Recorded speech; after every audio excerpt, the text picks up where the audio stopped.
Right, well, anyway, hopefully the rest of the night's drama free.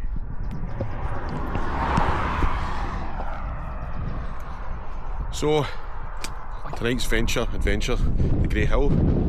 It's the highest of all the Girvan Munros. Laugh out loud.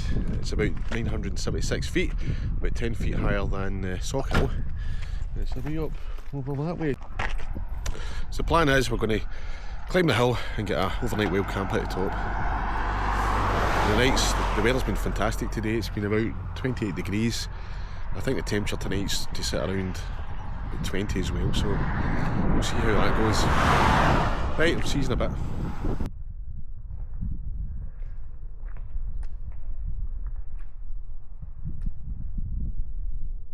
Class. Looks like the right way. Right away, yeah.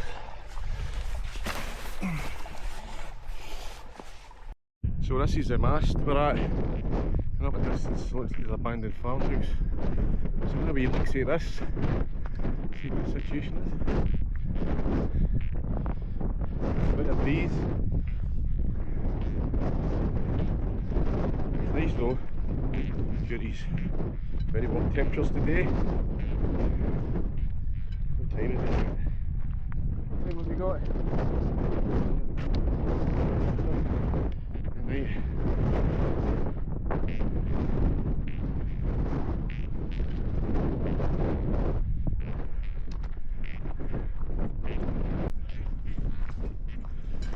So I just found this to be abandoned old farmhouse on this hillside here.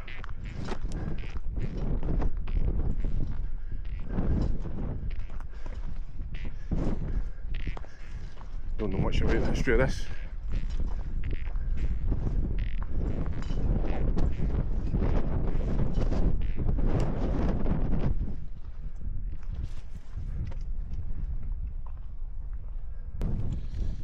Ooh.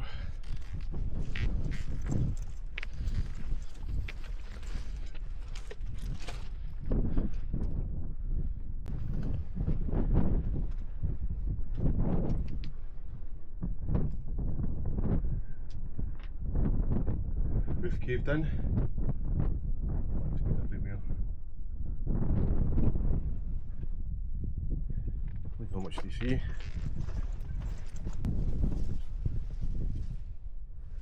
Yeah, just a gable ends really. Mother Nature's took its course inside. Didn't know this was here.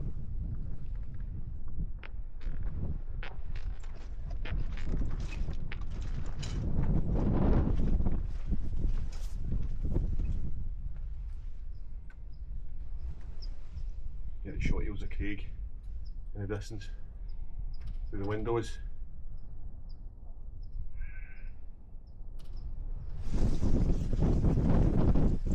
Farmhouse.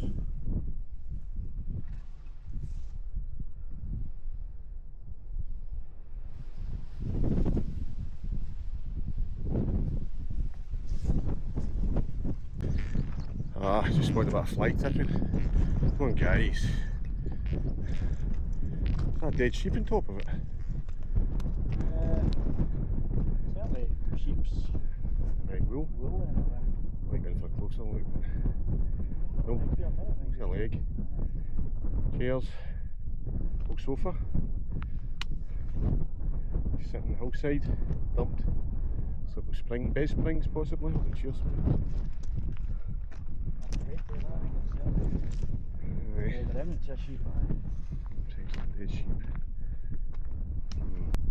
So it looks like the summit of the Grey Hill, up at the triggers over there. You can see it in the camera, hopefully. So that's where we're heading, straight on up. Here's a Craig down in the background there. It's warm, but there's a breeze. The breeze is quite warm, but it's cooling us down, so I'm not really sweating, which is really good. It's not been really sticky, so just pan round. You can see Girvan in the distance down there. We're getting a bit of ascent now. Up there. Just kind of right to this path, if you can see it. The trig at the top of the grey hill. The highest in this area, 976-ish feet, I think. I said earlier it's 10 feet higher than the Sock Hill, I believe, which is 966 or something like that. So stopped at this fence. Grey hill looks like it's up there, summit. It's a bit of climb yet. At least the grass is getting shorter, which is ideal for pitching a tent. Not sure.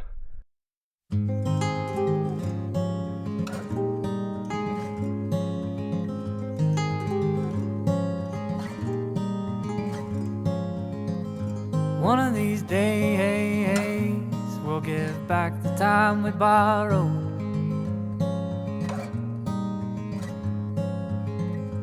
One of these nights I won't worry about tomorrow. Right, we've reached another gate here. So we're just going to go through the gate. We took a kind of detour around by the side, so we're not going straight up the front. So there's a kind of a small trail up the side of it here. Not directly up it, just to off side of it. You take this trail up, hopefully get to the ridge at the top there, and then walk across to the summit. Yeah, that's the plan anyway.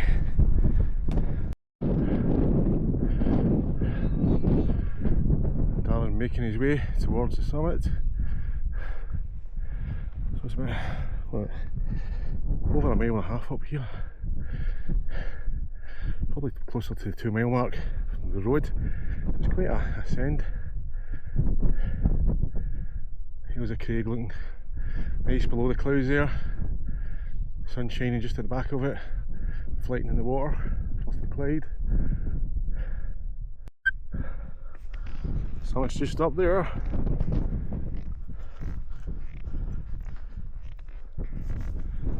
Sweet dip in the hills.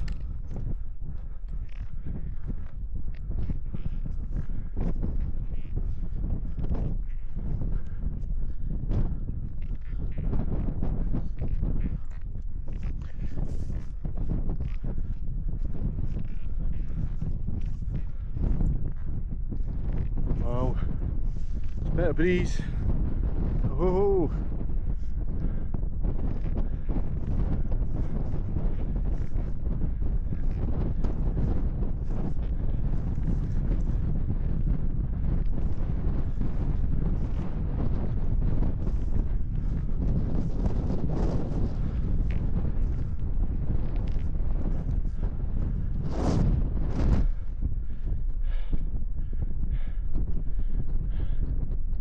Check that out, not bad, eh?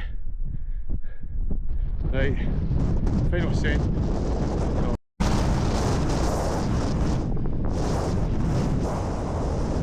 Right, we started. Kind of DJI drone.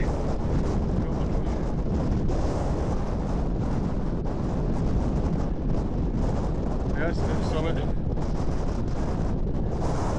Today. Pretty good though. Wasn't too difficult. Just a bit of long grass and heather bashing the road. Other than that, straightforward. It's windy.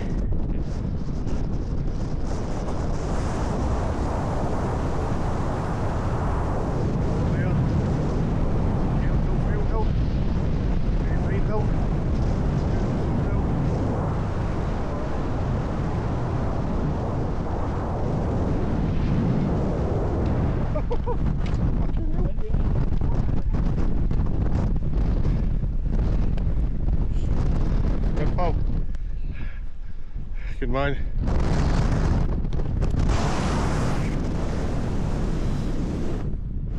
Grey hill. Very breezy. Probably see that way.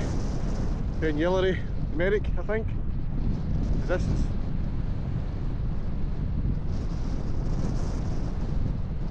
Go up to Shallock in a minute.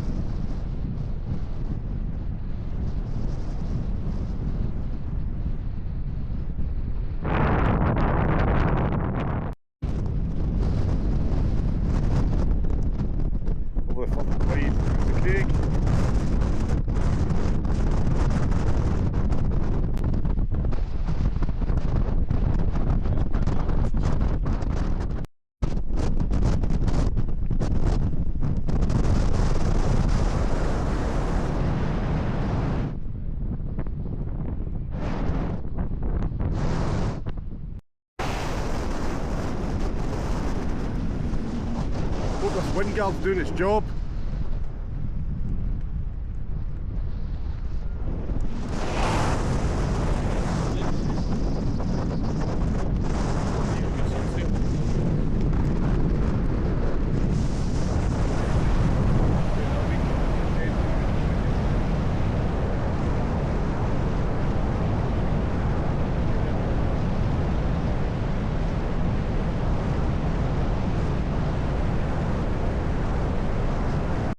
So this well camp did not go to plan at all. It was blowing a hoolie. I struggled to get my tent up in the wind, and when I did get it up I had to reposition it 2 or 3 times. It kept blowing in at itself. That was my big Agnes that I took up the Craigmeggy circuit, but on this occasion the wind just flattened the tent, and subsequently the tent pole snapped at the bottom left hand side. It just sheared off, and that was it, game over. We had to abandon ship and head back down the hill later on in the evening. Not good. However, on a plus note, I did get the tent replaced by the company I got it from, Sports Pursuit, and I must say their customer service was excellent. It was actually second to none, and they replaced the tent no problem. But going back to the tent itself, I've never experienced anything like that, with the tent blowing in itself. Never mind the pole shearing off at the bottom. The tent itself is quite expensive, and again, that should never have happened in my opinion. But does anybody else out there have a big Agnes where the tent poles had broke or sheared? Let us know in the comments below.